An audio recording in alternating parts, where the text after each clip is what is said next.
Hello po, good morning mga kaibigan. Ito ang itsura ko. Galing po kami ng Divisoria ni Francis, yung barista ni Mark sa kanyang coffee shop. So ngayon po niyaya ko siya sa Divisoria kaninang umaga. Sabi ko, kasi napakamahal talaga naman ang bilihin dito. Sabi ko ganoon sa kanya, yung 1,000 mo, isang araw, 2 araw lang, gulay-gulay lang yun. Yung iba nasisira pa. So, dumayo po kami sa Divisoria ng mga gulay-gulay. Kasi mahilig po kami sa gulay at syempre, hindi na po tayo pabata. Kailangan na natin na alagaan ang ating sarili. Mostly mga kinakain namin gulay at saka isda. So ngayon po, i-unbox ko yung mga pinamili ko at masisya kayo sa presyo sobrang mura. Yung dala ko po, 1,700, pinamasahe namin ng balikan, nag-jeep, tapos LRT, dalawa kami, tapos e-bike, dalawa kami, 20-20. So, ganun din pabalik. So, estimate ko na lang ng pamasahe namin, nasa 300, balikan, isipin mo yun. Pag sa Marikina, taxi-taxi ako, one way, ano siya, almost 200, 400 balikan. So yun, 300 lang, balikan kami. Naka-aircon pa kami sa MRT. Ang bilis, bilis, bilis. 30 minutes lang na doon na kami sa Recto. So ngayon, eto po, may natira pa sa akin na 100 plus. So, bali 1,003 lang ang napamili namin. So, eto, isa-isahin ko sa inyo i-unbox.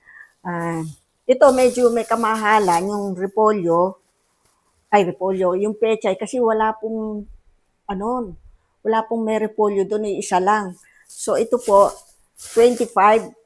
O, dito po yan. Ano na ito? 40 na po ito. Ayan, yan lang medyo kasi bumili akong suso. Yung pala, kunin ko yung suso. So, ito po yung suso, tumatakas na. Gusto ko ng gata kalahating kilo lang kasi 3 lang naman kami. Baby crabs, magagawa po tayo ng crispy crabs or na parang namimiss ko po yung seafoods kare-kare. So, nakakita ko ng baby crabs.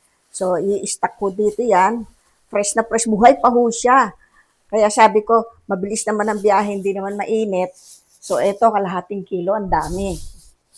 Oh, ayan. Ayan po siya, oh, mga baby crabs. Ayan. Kalahating kilo po siya, ang dami, naka-plastic, nasa rep, kinuha ko na. So, ito po, ang kilo po nito, 130, kalahati lang, pero ang dami na, do 65, bali, 65 po itong kalahati, ang dami.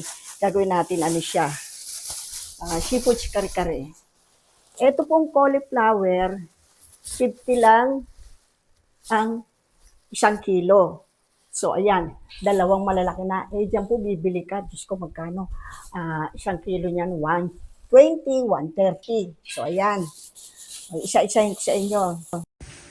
Ito, ang kilo nito, 250. Pero kumuha lang ako ng isang tali. So, ilan ko ano ito? Pumapatak lang po ito ng 35. Ayan, ang laki na. Pero pag jumbo ang bumili, ito, nasa 150 na po ito. So, ngayon, ito rin po, ito po ang talagang jackpot. So, dito, bumili ko isang piraso, 25 pesos.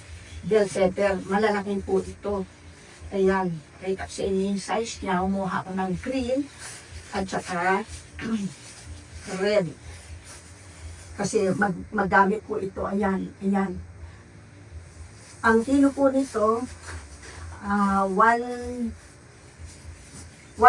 bali 60 isang kilo. Ito po, hindi ko na matandaan kung nasa 1 kilo to. Basta yung piningin ko, sabi ko, presyo na lang yan. Ayan.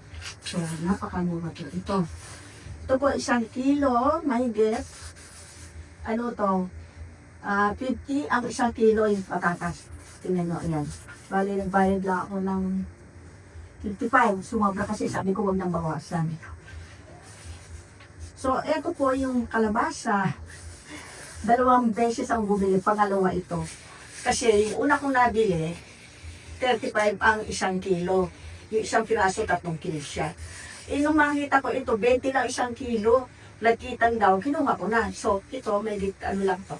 Nasa 35 lang siya.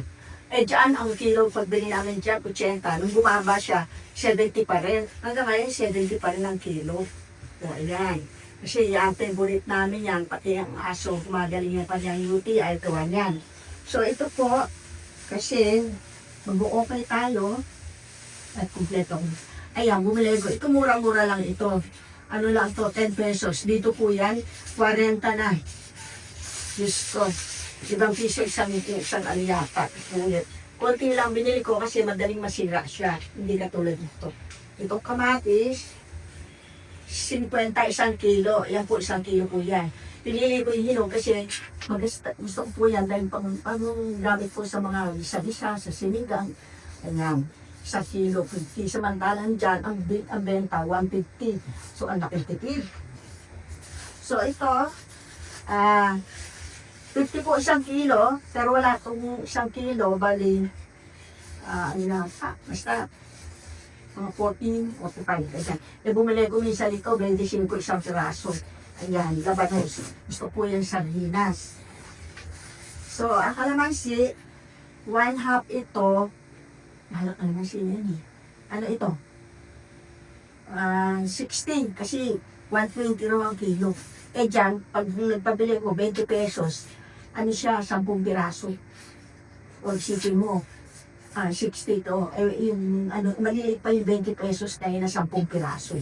O yan, wala na itong naman. Kaya muna siya. So, itong talong, ang medyo mahal din.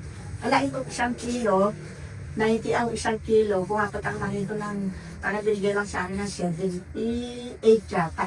Kasi wala nga 1 kilo. Yan. Ito pa isa pong mura. Yung beans, tapos na ganda ng Baguio beans natin.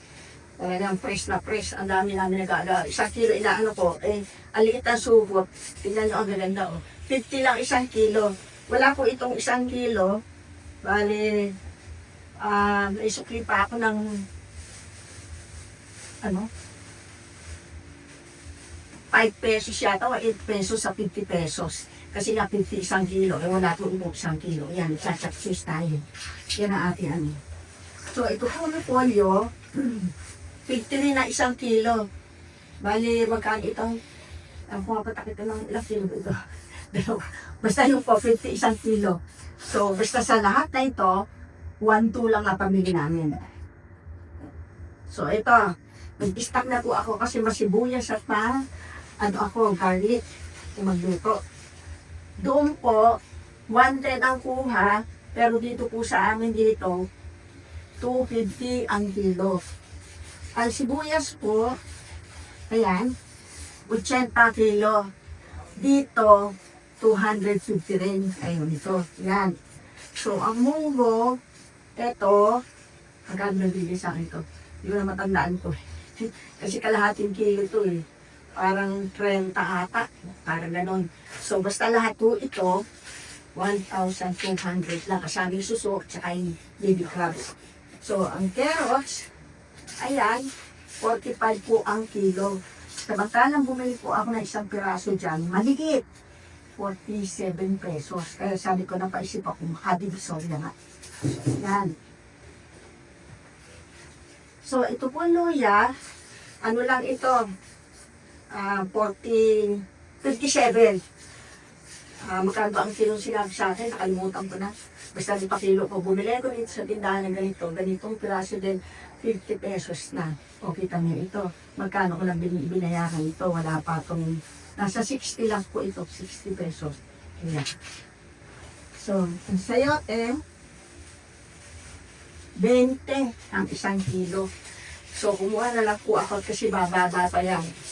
Ganyan po ang size niya, ang lalaki. Ayan. 3 piraso lang kinuha ko. Ayan. Basta 20 po ang 1 kilo niyan. So, kita nyo, dami namin na pamili. So, ito yung sinasabi kong unang kalabasa na nabili ko, 35 do, 1 kilo. So, 3 kilo ito lumalabas. Ano to?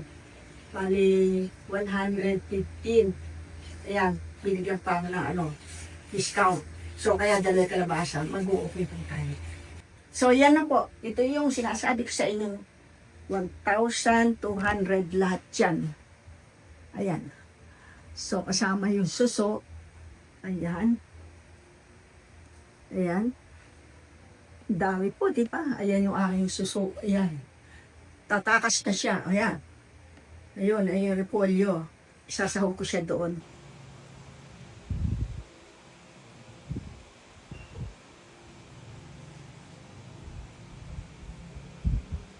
Fresh yan.